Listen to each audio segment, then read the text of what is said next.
복음 시리즈 우리 교회는 5번째입니다. 예수님 누구신가? 1가 5페이지입니다. 역사적인 인물이신 예수 그리스도라고 말을 합니다. 예수 그리스도는 기독교의 신앙의 핵심이며 믿음의 대상이다. 요한복음 14장 6절 내가 곧 길이요 진리요 생명이라고 주님 말씀하셨습니다. 사도행전 4장 12절 예수 외에는 다른 이름에 구원받을 만한 이름을 주지 않았다라고 분명하게 말씀을 하고 있습니다. 그러면 우리가 어떤 사람을 믿으려 할 때 믿는 대상에 대한 정확하게 알지 못하면 그 사람을 올바르게 믿을 수 없을 뿐 아니라 오히려 많은 편견과 오해를 갖게 된다. 자, 우리 기독교는 예수님을 믿습니다. 신앙의 중심, 믿음의 대상은 예수 그리스도십니다. 우리는 기독교는 하나님을 믿는 종교라고 말하면 정확한 답은 아닙니다. 우리는 예수 그리스도를 믿는 신앙을 가진 겁니다. 예수 그리스도. 그래서 우리 믿음의 대상은 예수님이십니다. 그래서 우리가 정확하게 이 믿음의 대상을 정확하게 우리가 알아야 바른 믿음을 가질 수가 있는데 이분을 우리가 모른다면 많은 편견과 오해를 갖게 될 수밖에 없다는 겁니다. 그러니까 우리가 예수를 아는 것이 그렇게 중요한 거죠. 이분을 믿는 것이 우리 믿음이니까. 근데 이분이 누군가라는 걸 모른다면 오늘 반드시 우리 믿음은 오해와 편견으로 잘못된 그 모습으로 들어갈 수밖에 없다는 겁니다. 자, 그렇다면 우리는 어떻게 예수 그리스도를 알 수가 있을까? 두 번째 단락입니다. 예수 그리스도를 알기 위해서는 무엇보다 역사적 사실로 기초를 해서 접근해야 한다. 자, 이게 중요한 거죠, 여러분. 역사적인 사실로 접근하는 겁니다. 이게 아니라면 왜냐하면 기독교 신앙은 신화나 전설이 아니라 역사적 사실 위에 세워져 있기 때문이다 라고 말합니다. 그러니까 우리는 철저하게 역사적 사실로 가는 겁니다. 또 예수님이란 인물 존재 자체도 신화적인 존재가 아닙니다. 우리는 반드시 이분은 실제로 존재했던 역사적 인물이셨다. 이게 이제 우리 믿음의 대상이죠. 우리 이렇게 정확하게 가는 겁니다. 기독교 신앙이 이 역사성을 띄지 않는다면 전부 다 신화로 가는 겁니다. 전부 다 전설로 가게 되어지고요. 믿을 수 없는 거죠. 그러나 정확하게 역사의 사실로 하나님이 박아놓으시니까 우리는 그 사실을 진짜 사실로 믿을 수가 있는 그런 은혜를 얻게 되었습니다. 자, 오늘날 많은 사람이 동정여 탄생, 초자연적 능력, 부활 등의 이유로 예수 그리스도를 실제로 존재했던 역사적 인물이 아닌 신앙적인 인물로 생각한다. 자, 왜 사람들이 목회자 아들도 그렇죠, 여러분. 예수님 역사적 인물이라니까 신화적 인물이 아니셨어요? 이렇게 이야기하는 목회자 자녀들도 참 많습니다. 이거 진짜 우리 부교 목자교 어떤 목사님의 아들의 고백이었습니다. 예수님 역사적 인물이라니까 자기는 지금까지 예수님을 신화적 인물로 봤다는 거예요. 이게 충격 아니겠습니까? 그리고 예수님의 어떤 사역들 보면 초자연적 사역들 있잖아요. 무리를 걸으시고 병든자를 고쳐. 이걸 뭔가 좀 믿기가 좀 힘들었다는 거예요. 그런데 이게 진짜 사실이다. 이 사실 앞에 목회자의 자녀가 끼어지는 걸 제가 봤거든요. 그러니까 우리가 딱 보게 되어지면 사실 우리 인간의 이성으로서는 도무지 받아들일 수 없는 동정녀 마리아의 탄생, 그리고 예수님의 초자연적인 능력, 물론 많은 기적들을 다른 사람들에게 행할 수 있지만은 예수님 기적은 그보다 엄청난 기적을 행하셨거든요. 또 무리를 걸으셨고요. 그런 기적, 죽은 나사로를 살려내신 그런 기적들을 행하셨지 않습니까? 도무지 인간 차원에서 할 수 없는 엄청난 기적을 행했기 때문에 예수님을 자꾸 어떻게 생각하냐면 성경을 이건 꾸미는 이야기다. 이렇게 생각을 하는 겁니다. 초자연적 사역들이 있기 때문에 이건 꿈이라는 거다. 이렇게 보는 거죠. 인간의 이성과 맞지 않으니까. 그리고 부활, 죽은 자가 어떻게 다시 살아나. 그렇게 생각함을 통해서 예수 그리스도의 실제적인 역사성이 부인되어 버렸습니다. 역사적인 이 실제성이 부인되고 그리고 신화적인 인물로 생각하는 사람들이 너무나도 많습니다. 그래서 사실 이 공부가 진짜 필요한 거죠. 예수는 역사이다. 그리고 예수님의 모든 사역은 실제로 일어난 사건이다. 아멘 맞습니까? 이게 너무나 중요한 겁니다.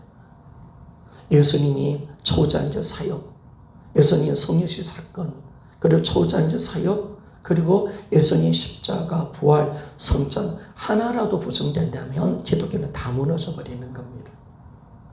그런데 우리는 이거 철저히 역사성을 띠는 거죠.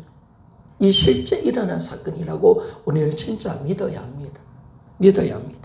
그래서 우리가 계속 봅시다. 그러나 분명 예수 그리스도는 이 세상 역사에서도 인정하는 4대 성인 중에 한 분으로 다른 세 사람과 마찬가지로 실제 존재했던 역사적인 인물이다라고 말했습니다. 자, 역사를 보니까 여러분 4대 성인이 누굽니까? 4대 성인 누구죠? 자, 먼저 예수님, 그래도 기분 나쁘게 다른 인간 먼저 내서는 안 되잖아요. 예수님, 그리고 두 번째 공자, 그리고 부처, 소크라테스. 그렇죠? 제가 찾아봤는데 예수님이 보니까 이 공자는요, BC 551년에 태어났습니다. 그리고 공자는 예수님보다 더 500년 전의 사람입니다. 550년 전에. 그리고 습가무니는 태어나기를 BC 624년, 620년 전에 예수님보다 620년 전에 습가무니가 태어났습니다. 그리고 소크라테스는 BC 470년입니다. 태어난 날짜가. 그러니까 다 예수님보다 오래전 인간들이죠. 400년, 거의 한 500년 전에, 600년 전에 다 그런 존재였습니다. 이 공자도 그렇고, 또 습가무니, 소크라테스도 다 그 전의 사람입니다. 그런데, 이런 공자가 가짜 인물이라고 생각하지 않죠.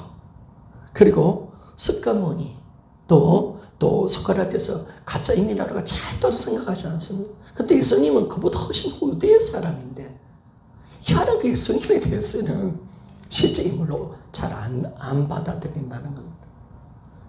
그러니까 우리가 이 부분을 정확하게 가는 거죠. 정확하게. 자꾸 예수는 신학적인 존재로 보는 거죠. 그렇지 않은데. 그런데 분명하게 우리가 예수님, 공자, 부처, 소크라테스처럼 4대 성인입니다. 역사의 인물이죠. 4대 성인이시고 실제로 존재했던 인물이셨습니다. 실제로 존재. 그리고 그분은 BC 4년경에 지금의 팔레스타인 지역인 유대아 베들레헴에 태어났으며, 넘어가겠습니다. 6페이지. 현재 살고 있는 우리 이 모든 달력, 시간의 중심이 예수님이시죠. BC와 AD를 나눕니다. BC는 Before Christ입니다. 예수님 오시기 전에 라는 말이고, AD는 라틴어입니다. 아노 도미니라고 말인데, 그리스도의 해, 그리스도가 태어난 해, 그러니까 AD 1년이라는 것은 예수님 태어난 지 1년 됐다. 이런 뜻이죠.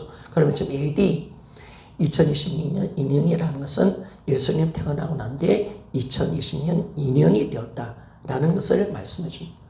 그래서 BC와 AD를 가르치고 시간의 기준이시고 역사의 기준이십니다.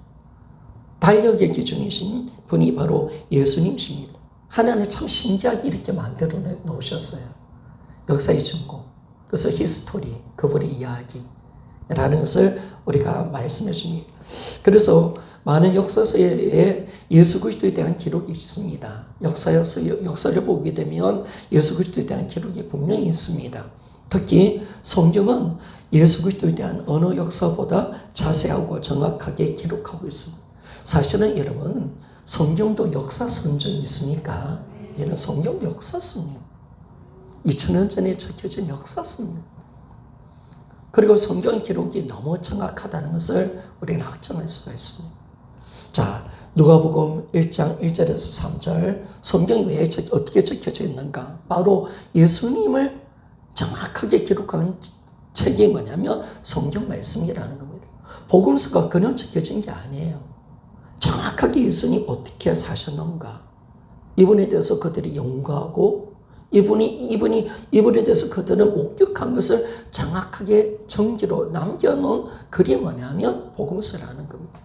자, 누가복음 1장 1절에서 3절 같이 한번 읽어보기를 원합니다. 시작. 우리 중에 이루어진 사실에 대하여 처음부터 말씀의 목격자가 되고 일꾼된 자들을 전하여 준 그대로 내력을 저수하려고 붓을 든 사람이 많은지라 이 모든 일에 그로부터 자세히 미루어 살핀 나도 데오빌로 각하에게 차례들어서 보내는 것이 좋은 줄 알아노니 아멘. 처음부터 말씀을 목격하신, 여기서 말씀이 나와서 예수님을 말합니다. 예수님 목격하신 분을 목격한 자가 많았다는 거예요. 일꾼된 자가. 그래서 많은 사람이 붓을 가지고 적었대. 그분에 대해서 적은 것들이 많았다는 거예요. 그리고 자기도 처음부터 살펴봤다. 누가가 처음부터 예수님의 모든 인생을 살펴보고 난 뒤에 나도 적었다. 라고 그렇게 분명하게 말씀합니다. 그러니까 누가복음은 그냥 소설이 아닙니다. 정확한 역사입니다. 역사.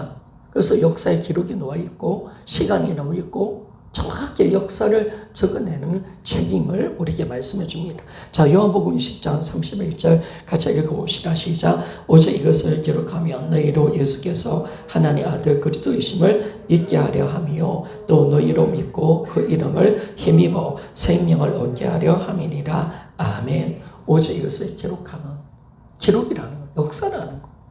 이런 기록은 어떻게 하는 겁니까? 소설은 그냥 적는 거잖아요. 기록은 뭐냐면 오늘 며칠 내일 며칠 뭐 어떤 일이 일어났네, 누가 죽었네, 살았네, 오늘 어떤 일이 일어났네. 기록입니다. 기록. 성경은 기록의 인물입니다. 역사의 기록입니다. 그리고 절대 이것은 피션이 아닙니다. 소설이 아닙니다. 인간의 생각난 대로 어떤 상상을 적은 것도 아닙니다. 있는 그대로 적었다는, 있는 그대로. 한 인물, 예수라는 인물을 그대로 적어놨단 말이에요. 적어놨다. 그래서 참 우리는 예수 그리스도에 대해서 정확하게 적어놓은 책을 우리가 보잖아요. 근데 우리가 만약에 여러분 예수님에 대해서 정확히 안 적었다면 아마 이런 글들은 성경에 빠졌겠죠. 예수님의 친척들이라든지 가족들이 예수님을 안 믿었다. 그죠? 그리고 예수님을 미친놈이다 라고 생각했잖아요. 그거 다 뺐을 겁니다. 그리고 막달라 마리아가 부활을 봤다. 이것도 뺐을 겁니다. 왜냐하면 옛날에는 정인이 여자가 아니거래요. 근데 있는 그대로 적는 거예요. 그것도 베드로의 부인하는 거. 쪽팔리잖아요, 여러분. 쪽팔리잖아요. 그리고 예수님 겟세마네 기도도 빼야지. 살려달라 하잖아. 이것도 쪽팔리잖아. 어떤 진적인 존재를 대단한 존재로 만들기 위해서는 다 빼야지. 그런데 성경은 절대로 그걸 말하지 않습니다. 있는 그대로 모습, 예수님 하셨던 그대로 말씀을 기록했고 예수님이 행하셨던 일들을 그대로 기록했다는 거. 그래서 이 사실을 그대로 기록하고 절대로 이걸 그냥 짜집게 한 게 아닙니다. 그냥 그들이 만들어내지 않았다라는 것을 우리가 안다면 성경은 분명하게 역사습니다. 성경은 분명히 주님이 일대기를 정확하게 적고 있다는 사실을 우리에게 말씀해 줍니다. 자, 1번. 이게 어떻게 드러나냐면 시대적 배경입니다. 자, 그러니까 기독교 역사로부터 시작되는 겁니다. 시대적 배경. 예수님의 그 탄생부터 시작하는 거죠. 자, 예수 그리스도께서 태어날 당시 유대 지방은 로마의 심히 통치 아래에 있었다라고 이야기하죠. 그죠? 유대의 나라가, 그죠? 나중에 바벨론에게 점령당하고 이 페르시아 바사 왕에게 점령당하고 또 하다가 또 헬라 알렉산더 대왕한테 또 점령당합니다. 그러면서 이제 좀 독립을 하다가 로마에 또 점령을 당하죠. 그래서 그 당시 예수님 태어날 당시 딱 보면 로마가 이 팔레스타인 지역을 점령하고 있었다는 사실을 정확하게 말씀해 주고 있습니다. 자, 제가 두 번째 읽겠습니다. 아우구스트, 시즈 아우구스트라고 말하는 이 BC 63년, AD 13년, 본명은 가이오스 오타비우스. 이 사람이 로마의 최초 황제입니다. 최초 황제입니다. 그가 로마의 황제로 있을 때 예수님이 태어나신 겁니다. 이 오타비누스가 황제였을 때, 그리고 구네료라는 사람이 수리아 총독인 사람입니다. 왕당의 총독이거든요. 총독이 있었고, 또 당시 유대의 왕이었던 헤롯 대제가 있었습니다.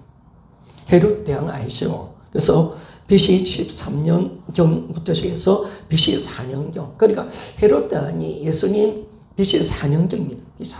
예수님 태어날 때 그때 죽은 거예요. 헤롯 대왕이.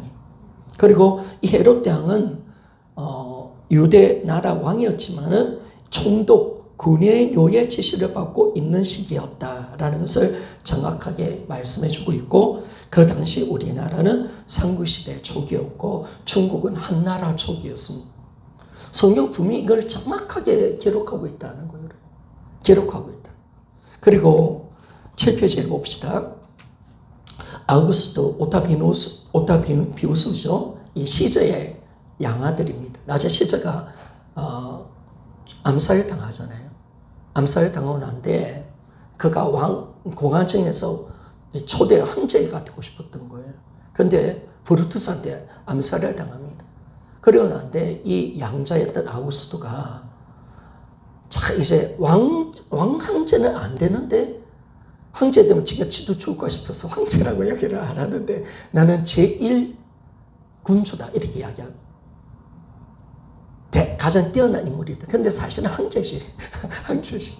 그래서 아우구스트가 초대 황제가 됩니다. 근데 이 아우구스트가 어떻게 하냐면 BC 8년경에 호정력을 내립니다. 호정력. 그래서 따라서 예수 그리스도의 부모도 그들의 고향인 베들레헴으로 가게 되었고, 이때 예수 그리스도께서 태어나셨다. 자, 1차 이 BC 8년경에 호적을 내린 호적력. 그러니까 각자 가서 이제 뭐냐면 호적 동분 올리라는 거예요. 왜 올릴까요? 사람 숫자를 확인하고 세금 뜯어내려고 하는 거죠. 그래, 여러분 우리가 국가에서 호적 올리라 이런 다 세금 뜯어내리기 위해서 하는 거 아니겠습니까? 그 국가에서 다 이거 찾고 있어야 몇 명이 있는지 알 수가 있으니까. 근데 이제 BC 8년경에 호정이 떨어졌는데 예수님이 탄생할 때는 BC 4년경이거든요. BC 4년경. 근데 4년 동안 이제 이 호정령을 통해서 팔레스타인 지역에서도 이제 호적을 하러 이제 예수님의 어머니와 아버지가, 육적인 아버지가 호적하러 베들레헴에 갔을 때 예수님이 태어났습니다. 자, 그걸 성경 분명하게 이야기를 하고 있습니다. 자, 누가복음 2장 1절에서 7절 말씀입니다. 자, 같이 한번 읽어보기를 원합니다. 가이사 아우구스토는 이거 오타비누스를 이야기합니다. 같이 한번 읽어봅시다. 시작. 이때 가이사 아우구스토가 병을 내려 천하로 다 호적하러 하였으니 이 호적은 군인으로 수리아 총독되었을 때 접근한 것이라. 모든 사람이 호적하러 각각 고향으로 돌아가매 요셉도 다윗 조석인 거로 갈릴리 나사렛 동네에서 유대를 향하여 베들레헴이라 하는 다윗의 동네로 그 청혼한 마리아와 함께 호적하러 올라가니 마리아가 이미 잉태되었더라. 거기 있을 그때 해산할 날이 차서 맏아들을 낳아 강보여로 사서 구에 뉘었으니 이는 사간이 있을 것이 없음이더라. 아멘. 정확하게 예수님이 언제 태어난지를 정확하게 이야기하는 가이사 아우구스토가 명을 내려주죠. 그리고 구네료가 수리아 총독이 있을 때 그때 이 어머니 마리아를 통해서 이 베들레헴에서 예수님이 태어났다라는 것을 정확하게 우리에게 말씀해 주고 있습니다. 그리고 또 보게 되어지면 예수님의 공생에도 정확하게 누가가 적고 있습니다. 그러니까 누가가 아니었다면 큰일 날 뻔했어요, 여러분. 예수님의 역사성을 잃어버릴 수도 있었는데 누가가 정확하게 적은 거예요. 누가가 역사가거든요. 누가는 철저한 사람입니다. 의사 출신이니까. 이걸 정확하게 기록하고 있는 거예요. 정확하게. 그래서 예수님의 공생애도 정확하게 그분이 언제 공생을 시작했는지를 이야기를 합니다. 자, 아구스도 양자. 아구스도가 첫째 황제인데, 이제 디비에료라는 양자가 이제 2대 초대 황제가 됩니다. 황제 즉위 15년이 되었을 때 예수 그리스도는 공생애를 시작한다라고 말했습니다. 자, 누가복음 3장 1절에서 3절 같이 한번 읽어보시다. 시작. 디비료 가이사가 위에 있은 지 15해 그 본디오 빌라도가 유다의 총독으로 헤롯이 갈릴리의 분부왕으로 그 동생인 빌립이 이두레와 드나고니 지방의 분부왕으로 루사니아가 아빌레의 분부왕으로 안나스가 가야바가 대제사장으로 있을 때 하나님의 말씀이 빈들에서 사가랴 아들 요한에게 임한지라. 요한이 요단강 북은 각 처에 와서 제3을 얻게 하는 회개의 세례를 전파하니. 아멘. 정확한 거죠, 여러분. 이 누가가 정확하게 적고 있는 겁니다. 예수님이 어떻게 언제 공생의 때가 언젠가 가이사가 디베리오 가이사가 왕으로 있은 지 15해. 그리고 본디오 빌라도가 유다 총독일 때. 헤롯 대왕일 때는 이건 나중에 역사를 좀 이야기해야 되는데 제가 대상 역사를 이야기하지 않겠습니다. 헤롯 대왕일 때는 이스라엘 나라를 전체 다스렸습니다. 그런 헤롯 대왕이 죽고 난 뒤에 보니까 다른 아들이 황제가 됐는데 이 황제가 이 유대 나라 왕이 됐는데 이게 기질이 나쁜 거예요. 그래서 그 왕을 폐하고 다른 헤롯의 다른 아들을 황제를 세울 때 어떻게 나냐면 나라를 유대 나라를 반으로 잘라버려서 네 등분을 해버렸습니다. 그래서 유대 지역과 예루살렘은 집중 로마에서 총독을 보내서 다스릴 수 있도록 만들어버렸어요. 그래서 이 본디오 빌라도가 그때 총독으로 온 겁니다. 역사를 하고 이 성경 비교하면 참 재밌습니다. 이 정확하게 이루어지고 있다는 사실을 우리가 알 수가 있거든요. 그리고 이제 헤롯이라는 이 헤롯 안티파스라는 사람입니다. 헤롯 대왕은 아니고요. 안티파스는 갈릴리 분부왕으로 있었고, 그리고 그 동생 빌립은 이드레와 드나고니 지방 분부왕이 있었고, 누시니아가 아빌레레의 분부왕으로 있었고, 아나서와 가야바가 대제사장으로 있을 때 바로 그때 예수님이 이제 사역을 시작하는 거죠. 근데 예수님 사역 먼저 하기 전에 세례 요한부터 사역을 시작하는 것을 우리가 알게 되었습니다. 그래서 정확한 역사입니다. 예수님 언제, 그러니까 우리는 예수님이 언제 사셨는지, 언제 태어나셨는지, 그리고 예수님의 생애가 언제, 공생이 언제 시작됐는지 우리는 역사를 통해서 정확하게 알 수가 있는 거죠. 그 성경은 정확히 그걸 이야기하고 있습니다. 이때 어떤 로마 왕이 누구였는지, 누가 총독이었는지, 또 이 지역을 누가 다스렸는지 정확하게 말을 하고 있다는 겁니다. 자, 8페이지 넘어가겠습니다. 자, 누가복음 3장 23절 같이 한번 읽어봅시다. 시작. 예수께서 가르침을 시작하실 때 30세쯤 되시니라. 사람들이 아는 대로 요셉의 아들이니 요셉의 이상은 일리오. 아멘. 헬리오. 자, 30세 정도 되었더라. 근데 요한복음에는 보니까 아브라함이 나기 전에 내가 먼저 있을 때 아이라니까 예수님 보고 네가 50도 안 된 인간이 무슨 소리고 그렇게 했죠. 근데 뭐 예수님 나이가 우리가 딱 계산해 보면 30살이 맞는 거예요. 공생이요. BC 4년경으로 딱 들어가 보면 그게 다 이루어져요. 다 이루어진 것을 우리가 알 수가 있습니다. 그래서 이와 같이 역사적 사실과 성경에 나타난 연대 및 상황에 대해서 대한 기술은 정확히 일치하고 있다. 너무나 정확합니다. 여러분 성경은 정확한 역사인 줄 믿습니까? 여러분 진짜 정확합니다. 이게 여러분 2000년 전의 역사라는 것이 그렇게 긴 역사는 아니거든요. 거기 다 기록이 남아있는 거예요.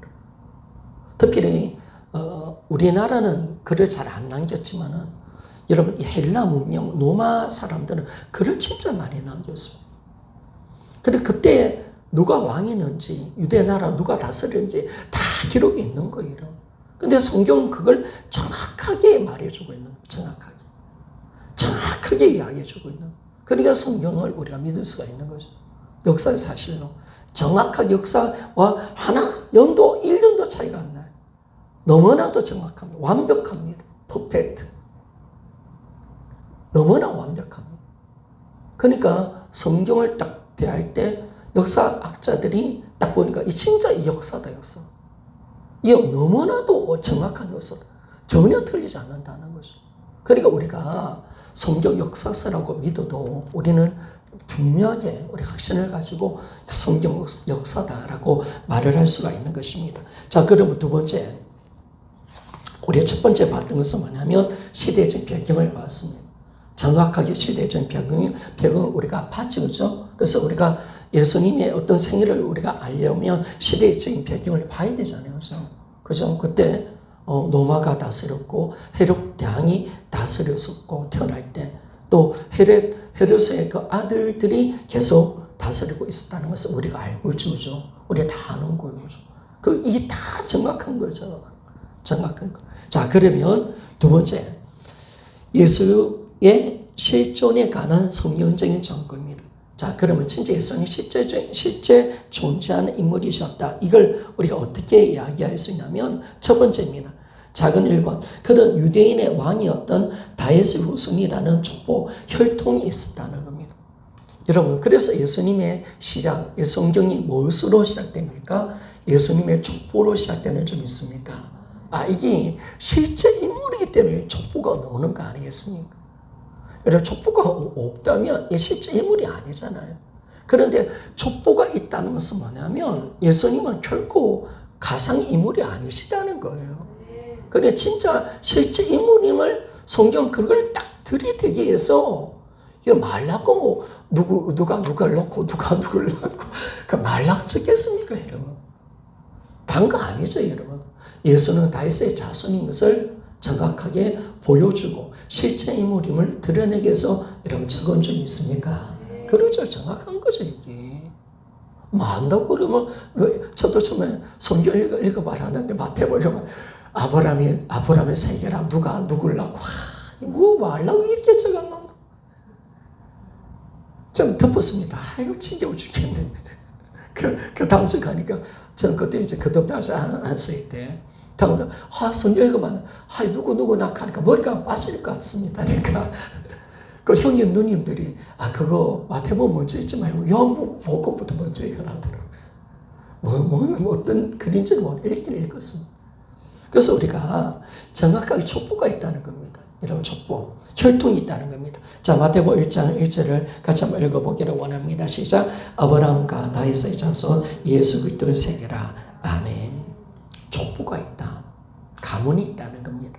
그래서 실제 인물임을 정확하게 말해주고, 두 번째, 예수 그리스도의 실존이라는 것을 확정할 수 있는 것은 예수 그리스도는 태어난 장소, 고향이 있었다는 겁니다. 당연히 여러분, 한 이런 인물이 나타났다면 그 사람이 성이 뭐고 본관이 어떤 것이고 족보가 어떤 족보인가 우리 알아야 안 되겠습니까? 그죠? 당연히 그렇지 않습니까? 우리가 만약에 김자진 장군을 이야기한다면 김자진 장군이 언제 태어났는가? 이분이 어떤 김씨인가? 안동 김씨 아닙니까? 이런 걸 우리가 조사하면서 이 사람의 어떤 가문의 배경, 이걸 통해서 어릴 때 어떻게 살았는지, 고향에서 어떤 고향에서 태어났는지, 이걸 우리가 알아야 그 실제 이 존재를 우리가 알아갈 수 있는 거 아니겠습니까? 그래서 그것으로 다 전기가 시작되는 거죠. 다 전기가. 부모가 누구고, 본가는 어디고, 언제 태어났고, 태어났을 때 시대는 어떻다. 이걸 이야기하는 거죠. 고향은 어떻다. 전기가 다 그렇게 시작 안 합니까? 여러분 이수선 전기라든지 여러분 전기책 읽어볼 때 다 그렇게 시작 안 했습니까? 여러분 그런 거 없으면 다 신앙이다. 그래서 그렇게 시작 안 해서 전부 전설의 고향이라니까요. 다 전설. 우리 옛날에 전설의 고향 봤잖아요. 옛날에 경상북도 상주 지역에 이러면서 누가 있었는데 이런 다음에 여러분 그건 전설이죠. 그거는. 옛날에 이상 이야기가 전에 내려왔으면 제가 전세를 고향 천장 말해봤거든요. 항상 그 전세를 고향 그렇게 생각해요. 시대도 없습니다. 옛날에 이렇게 놉니다. 어느 곳에 누가 살았는데 부모도 없습니다. 그런데 전에 오는 이야기가 이렇습니다. 이건 다 전설이죠, 여러분. 신화죠, 여러분.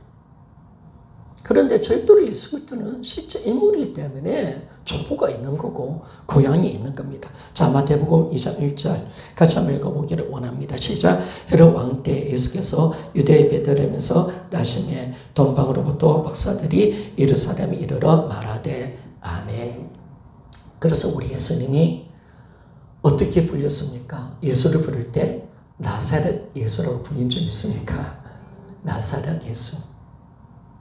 막달라 마리아가 무슨 뜻이니? 그때 마리아는 이름이 많았어요. 막달라 지역의 마리아가 막달라 마리아. 그때 예수라는 이름도 흔한 이름이었습니다. 나사렛 예수. 아시죠? 제가 전부 이 부분을 설교했던 것 같은데 예수라는 이름이 구약은 호세아, 예수와 동일한 이름입니다. 그게 이제 예수와 사실은 예수라는 발음보다는 우리는 이제 예수라 이렇게 발음하죠. 예수와 유대인이 불렀을 때 예수와 이렇게 부르겠죠.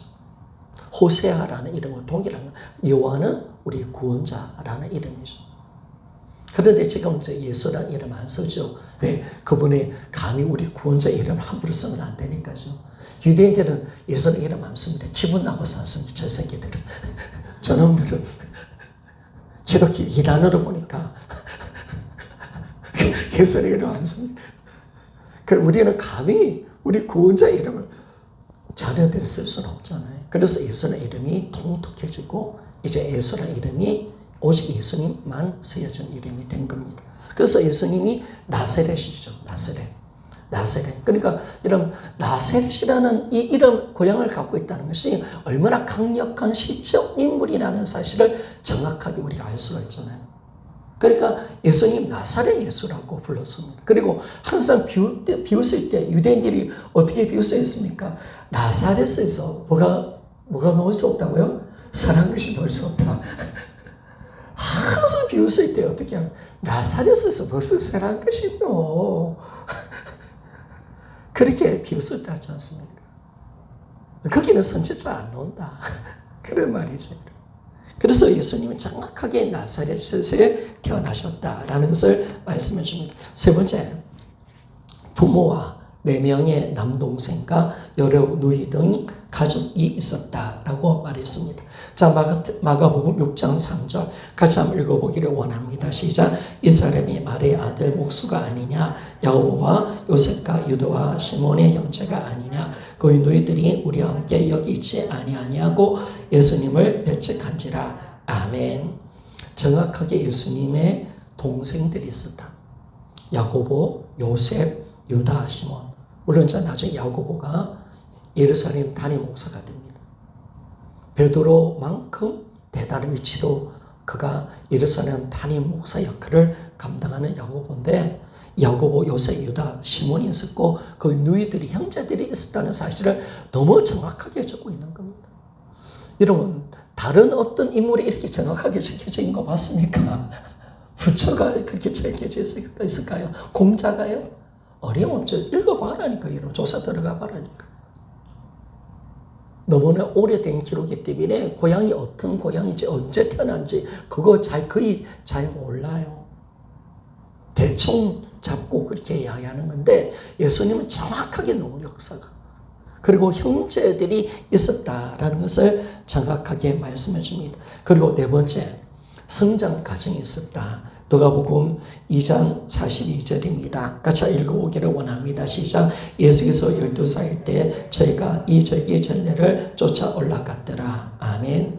예수님 갑자기 태어나서 33살에 그런 청년이 되어서 십자가 죽은 게 아니라 예수님의 생애는 우리가 동일한 사람이셨기 때문에 유아 때 또 어린아이 때 또 보면 청년의 때 또 성인 때 딱 이때가 있었다는 거.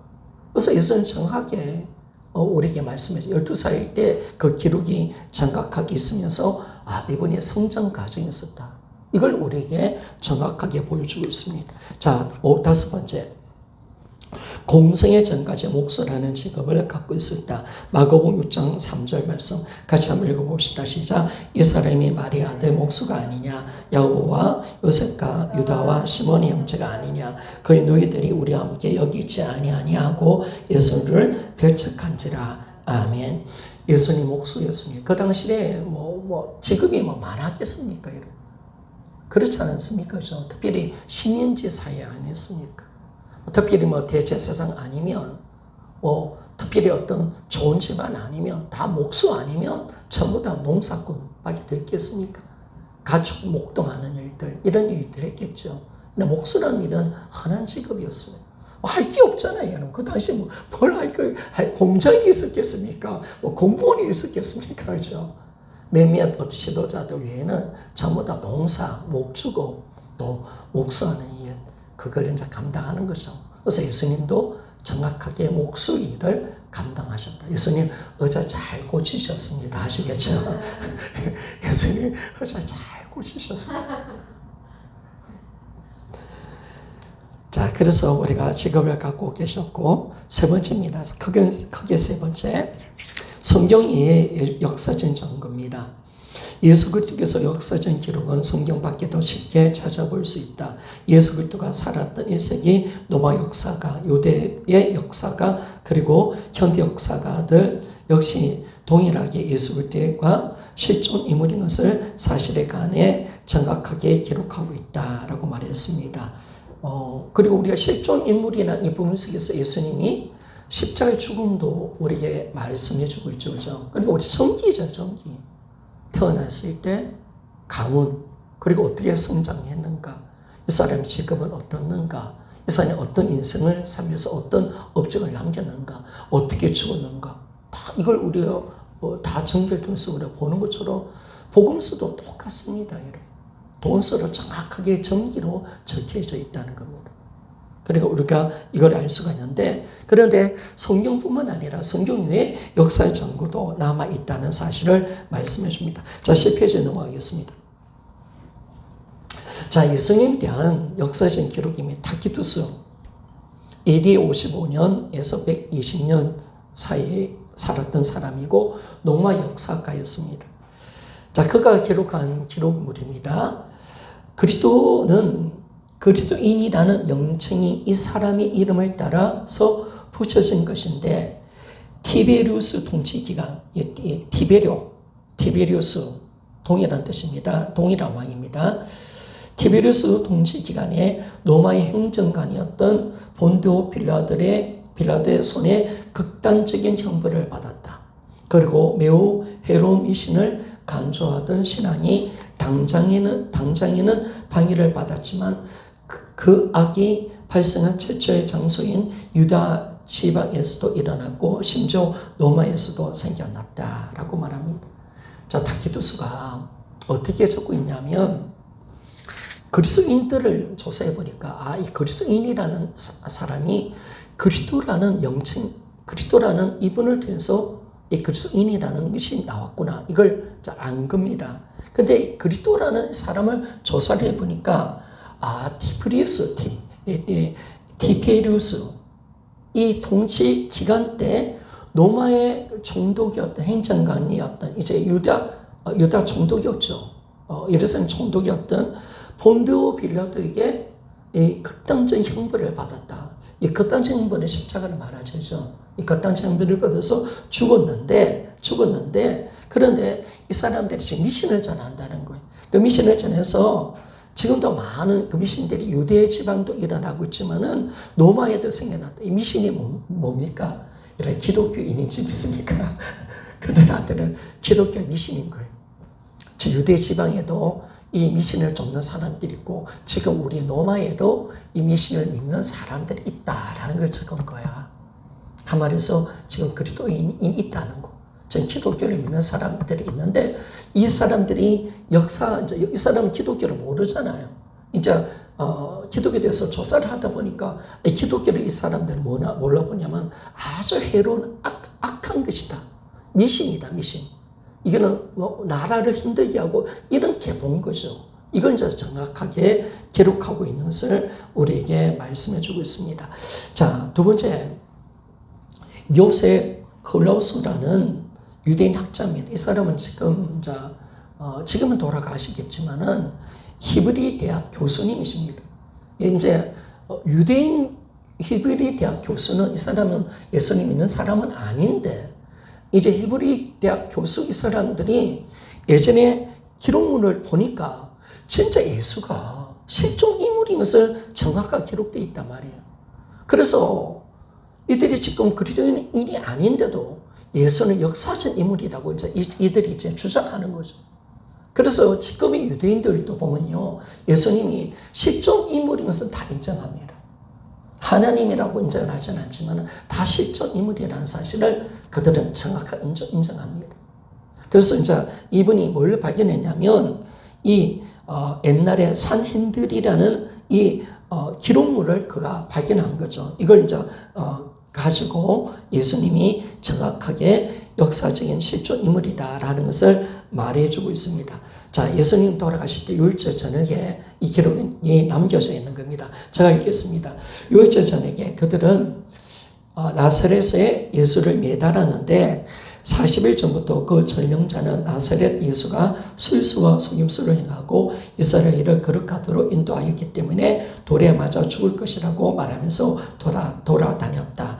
그를 옹호할 만한 어떤 사실을 아는 사람은 누구든지 와서 그를 변호하도록 하였다. 그러나 그들은 그를 옹호하는 자를 하나도 발견하지 못했고 유월절 저녁에 그를 매달아 죽였다. 라고 말합니다. 그런데 다키두스도 그렇고 또 인자 유월절 저녁에 유대인들의 기록에 남긴 글들을 보면 예수님 대해서 다 하나같이 좋게 말하는 게 없어요. 당연히 그렇겠죠, 여러분. 이들이 예수님을 생각하면 해로운 인간, 이단의 앞잡이, 그죠? 아주 이상한 미신을 퍼뜨리는 사람, 그리고 악수로 잘못해서 십자가에 매달린 사람, 자기 잘못 때문에 이렇게 기록을 남기는 거죠. 정확하게 자기 어떤 관점을 통해서 예수가 유월절 저녁에 이가 사람들을 속이고 그리고 이스라엘 나라를 잘못 가게 만들었기 때문에 변호하도록 했는데 여러분 그때 그들이 와서 변호를 시켰습니까? 사실은 이건 가짜지죠. 이런 사실 예수님 잡혔을 때 이 대제사장들이라는 산헨들의 사람들이 절대로 예수님 변호 못하도록 막았잖아요. 지들이 좋은 글로 남긴 거죠. 그죠? 지들이 원하는 글로 남긴 거예요. 예수님 변호 못했습니다. 누구도 변호 못하게 했죠. 근데 여기서는 보니까 누구든지 와서 그를 변호하도록 하였다. 그러나 그들은 그를 용하는 자가 하나도 발견하지 못했다. 수몬들이지, 그죠? 아주 나쁜 놈들이죠, 이것들. 자기들이 봤을 때 그런 글을 남기는 역사를 이제 남기려니까 예수가 아주 나쁜 인간이 될 수밖에 없고, 그리고 예수님을 십자가에 매달렸을 때 이들한테는 충분히 옹호할 기회를 줬는데 이 예수는 아주 나쁜 인간이기 때문에 십자가에 못 박았다는 거예요. 이렇게 기록을 남기고 있는 거죠. 그렇게 정확하게 이제 기록이 있으니까 현대 히브리 대학 교수라든지 현대 유대인들은 예수님 믿지 않는 유대인들은 진짜 예수가 역사적 인물이라는 사실을 누구도 부정하지 않습니다. 누구도 다 인정합니다. 왜? 기록이 있으니까, 그죠? 기록이 있는 겁니다. 자, 그래서 세 번째, APF 브루스는 이분은 성경학자입니다. 맨체스터 대학의 성경 비평 교수님이신데 이렇게 이야기했습니다. 어떤 작가들은 그리스도 신화라는 공상으로 글 장난을 하지만 예수님에 대해서 그렇습니다. 성경에 대해서 그리스도를 신화라고 공상으로 글 장난을 하지만은 그들의 역사적인 증거에 입각해서 그렇게 하는 것은 아니다. 그는 이들은 역사의 근거를 가지고 이렇게 말을 안 한다는 거예요. 그리스도의 역사성은 편견 없는 역사의 가에게는 줄리어스 시저의 역사성만큼 장연한 사실이다. 그리스도의 신화의 이론을 전파하는 자들은 역사가들이 아니다라고 말합니다. 이런 만약에 예수 그리스도가 실존 인물이 아니다, 신화다라고 주장하는 사람은 로마의 모든 황제 역사도 다 가짜다라고 말할 수밖에 없다는 거예요. 여러분, 줄리어스 시저라는 케사르, 저번에 아시죠? 줄리어스 시저 알죠? 시저는 유명한 그 왕이 있었습니다.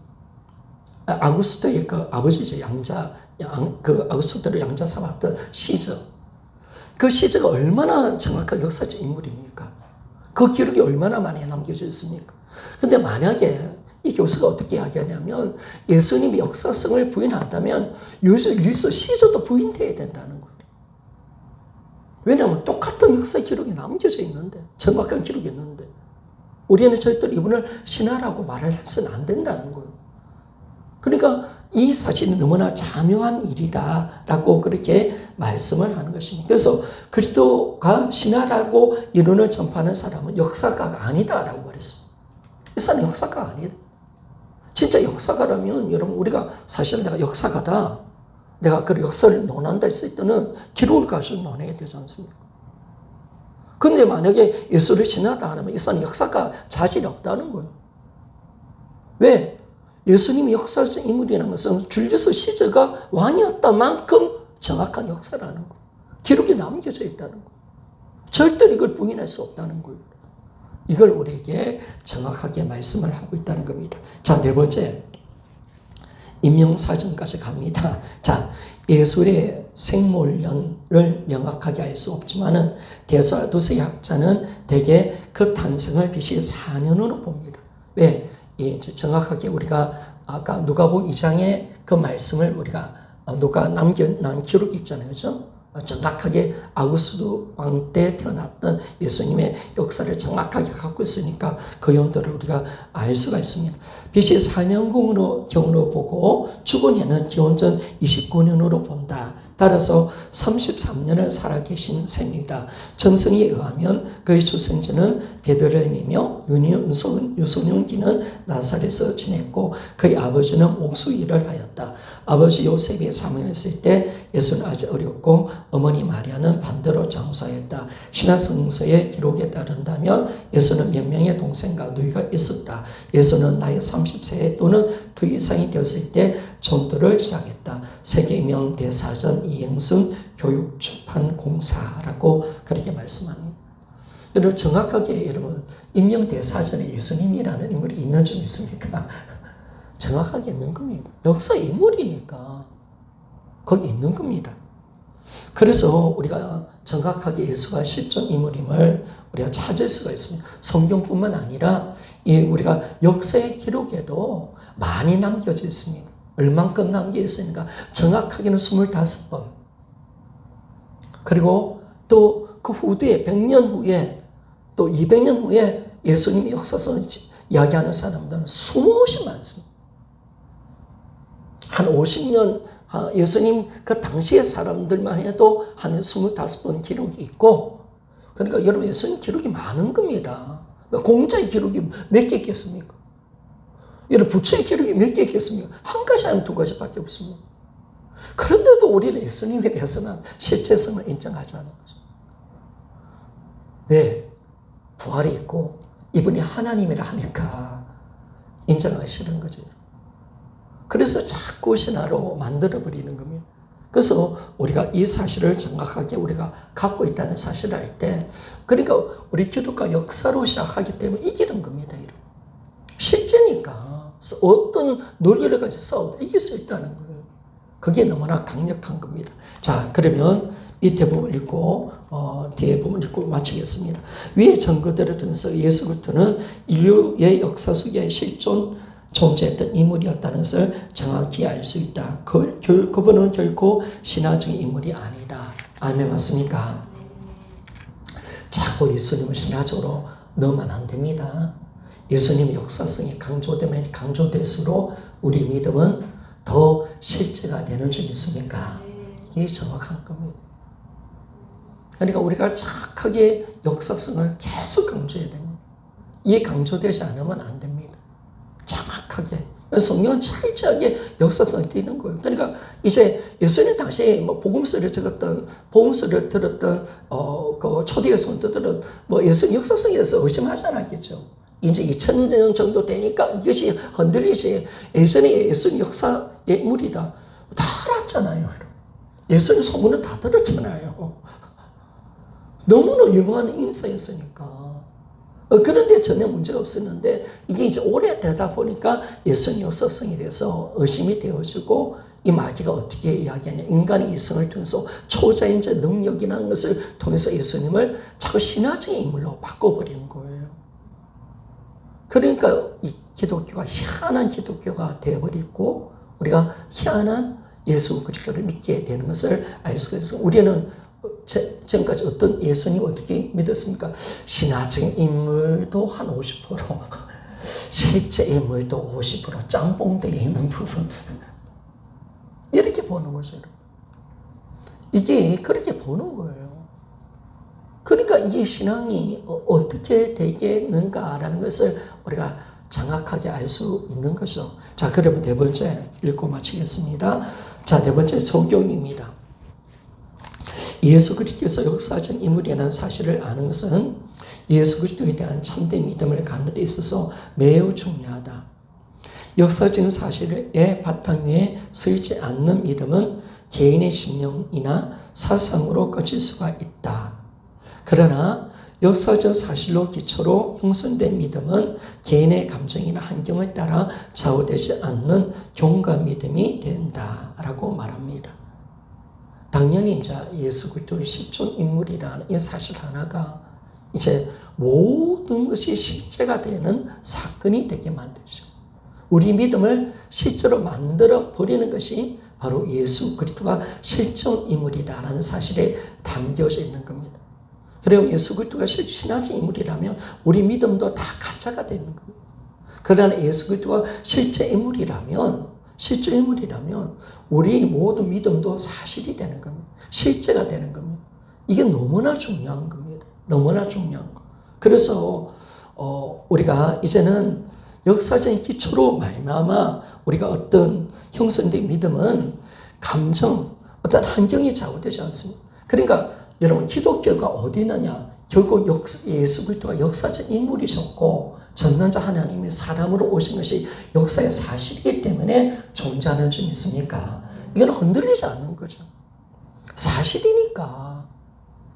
여러분 우리가 사실이기 때문에 뭐 감정 환경이 아무리 흔들어도 사실은 사실이니까.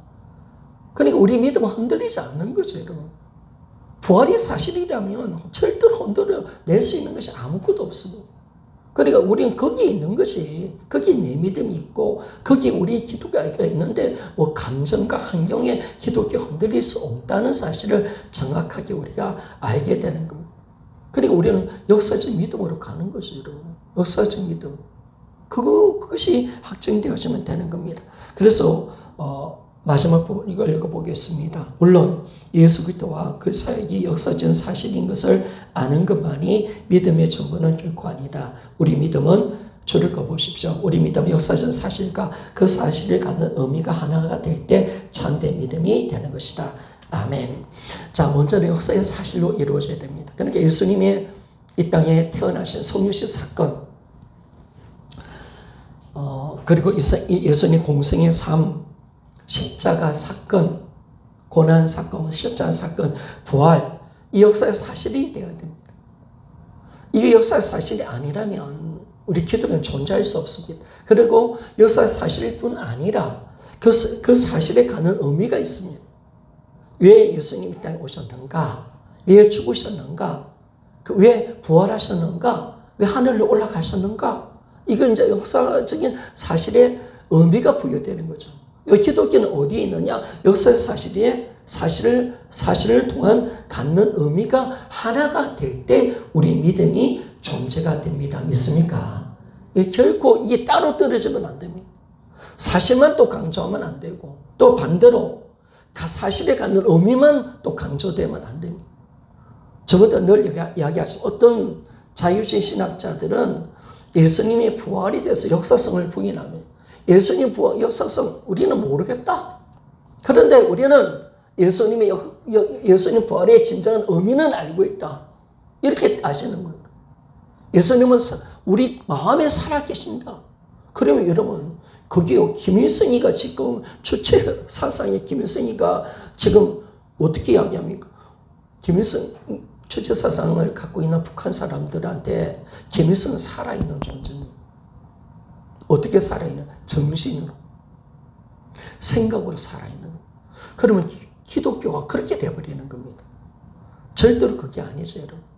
기독교 역사를 띠는 거고요. 그리고 그 사실에 진짜 의미가 부여된다는 사실을 알게 되는 겁니다. 이제 여기서부터 이제 우리 믿음이 시작될 때 우리 믿음이 온전해질 수가 있다는 사실을 정확하게 우리가 알 수가 있습니다. 그래서 참된 믿음은 뭐냐? 역사적인 사실과 그 사실에 갖는 의미가 하나가 될 때 참된 믿음을 가지게 됩니다. 자, 밑에 좀 부분 좀 봅시다.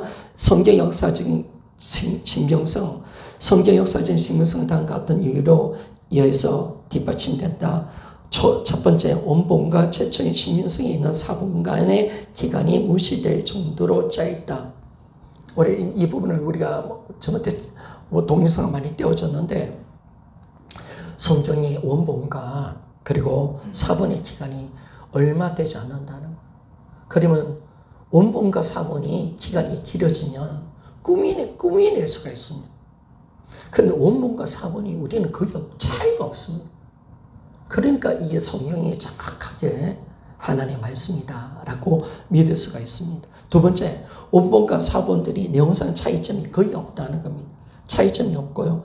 그리고 세 번째, 다른 역사적인 기독들과 고고학적인 발견들이 성경의 내용과 일치한다는 사실을 너무나 정확한 거죠. 네 번째, 성경은 그 자체 역사적인 기록임을 보여주는 특징을 가지고 있다라고 그렇게 말하고 있습니다. 더 자세한 다음과 같은 서적들을 참고하면 명확하게 알 수 있다라고 그렇게 말씀을 하는 것입니다. 우리가 왜 이 공부를 해야 되는지를 여러분 아셔야 돼요.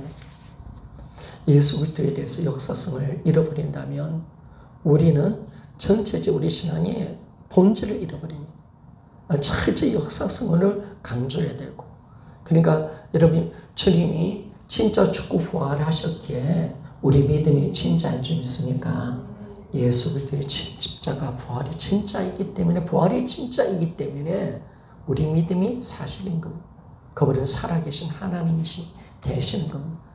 그러니까 이게 이 사실로 정확하게 우리가 들어가는데, 오늘 우리가 하나하나 예수님의 그 시대적 배경, 그리고 족보, 고향, 가족들, 성장 과정, 직업, 그리고 성경 외의 다른 역사 전교를 통해서 예수님이 역사적 인물이다. 이 사실을 정확하게 우리가 알아서 이제는 예수님을 역사적 실존 인물로서 정확하게 믿는, 그러니까 성경을 절대로 여러분 신화적인 어떤 부분으로 보면 안 됩니다. 성경을 또 우리가 지혜수로 보면 안 됩니다. 어떤 가르침을 주는 성경으로 보면 안 됩니다. 성경은 역사입니다. 아멘, 맞습니까? 실제 일어난 사건입니다.